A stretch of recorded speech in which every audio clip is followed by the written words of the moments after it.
Hello and welcome to Theater Operations Unleashed, the monthly show that explores the ins and outs of theater operations, management, facilities, and design. I'm your host, Raymond Kent. In each episode, we will be focusing on management, operations, design, trends, and best practices in the performing arts. I hope to bring you both insights from my 4 decades in the industry, as well as engaging conversations with theater professionals about the challenges and rewards of their work. We'll also cover a wide range of topics from budgeting and scheduling to marketing and audience development, theater technology, and many other related topics.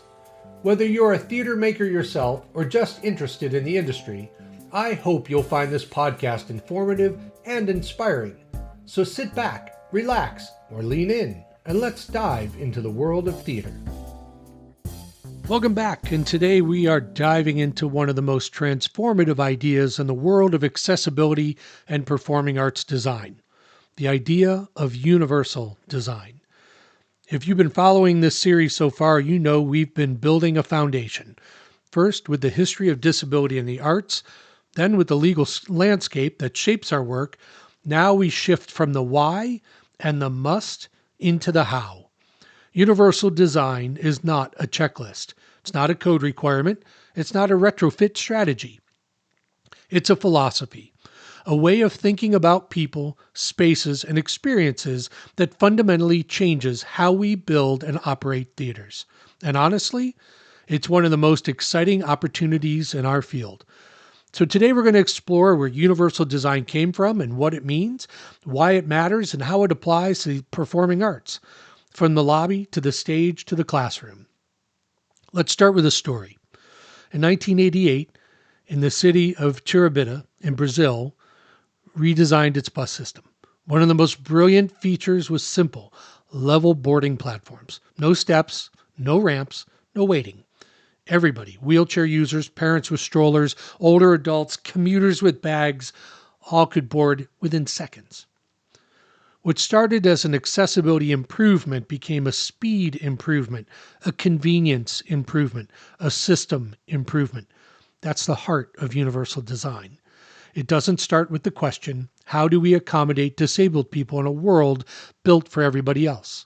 It starts with the truth that everyone else doesn't exist. Human beings vary in height, strength, dexterity, vision, hearing, cognition, stamina, and so much more. And we vary across our lifetimes. The child who can't reach a counter, the older adult with diminished hearing, the pregnant person avoiding stairs, the wheelchair user. These aren't separate categories. They're points on a spectrum.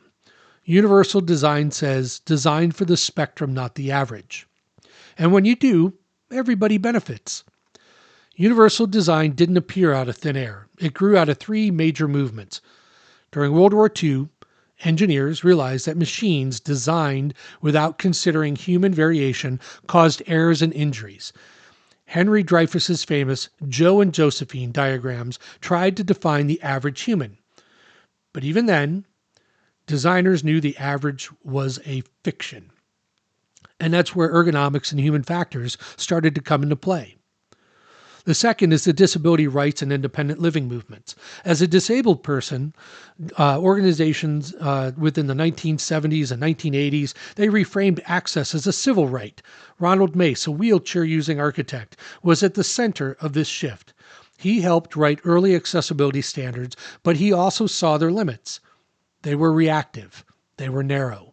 They treated disability as an exception. And third, you have the aging population. As Americans lived longer, accessibility issues became a mainstream issue. Difficulty with stairs, small print, or fine motor tasks wasn't just a disability problem, it was a human problem. Ronald Mace synthesized all of this into a new philosophy, one that said, universal design is simply good design. And he meant it. In 1997, Mace and a team at North Carolina State developed the 7 principles of universal design. These aren't rules, they're lenses, ways of evaluating whether a space truly works for everyone. Let's walk through each one and connect it directly to a performing arts environment. Principle 1, equitable use. The design is useful to people with diverse abilities. This is the dignity principle. In the arts, equitable use means accessible entrance is the same entrance everyone else uses. Accessible ticketing path is the same online system, not a special phone number. Wheelchair seating is distributed throughout the auditorium, not just clustered in the back or off to the side.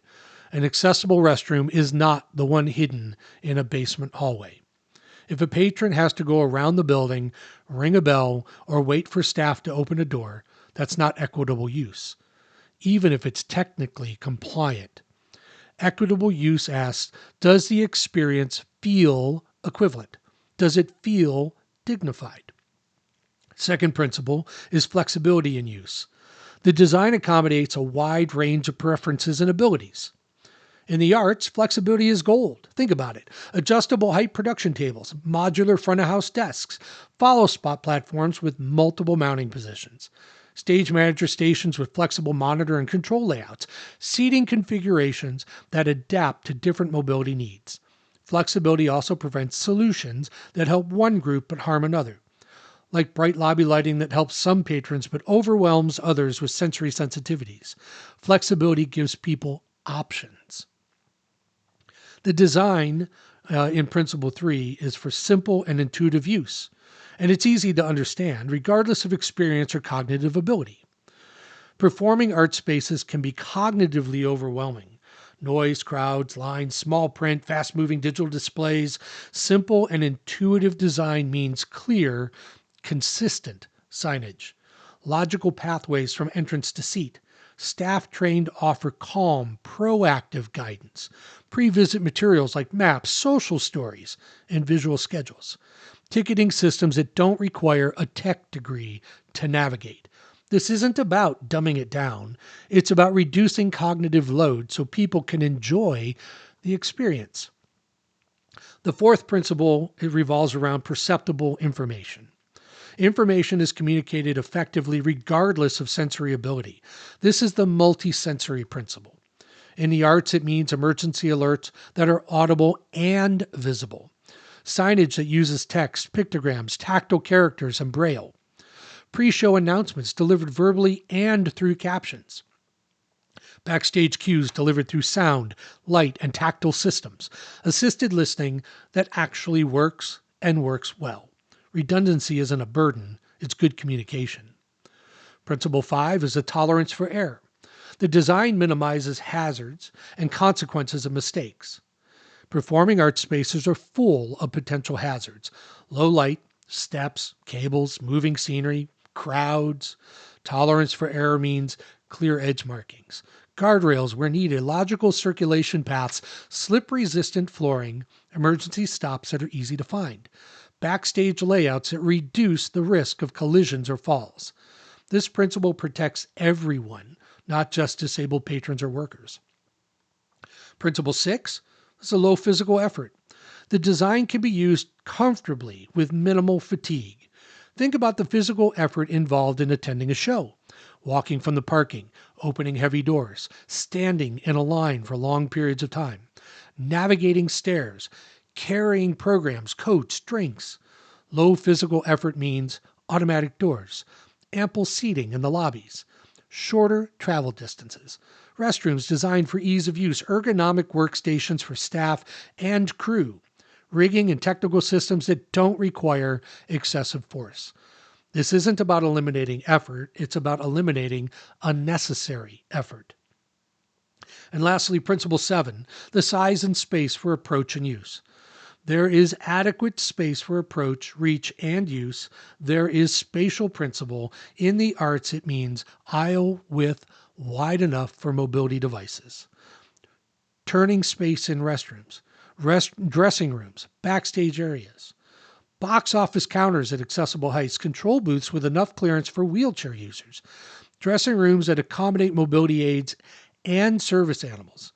Seating layouts that allow for personal assistance when needed.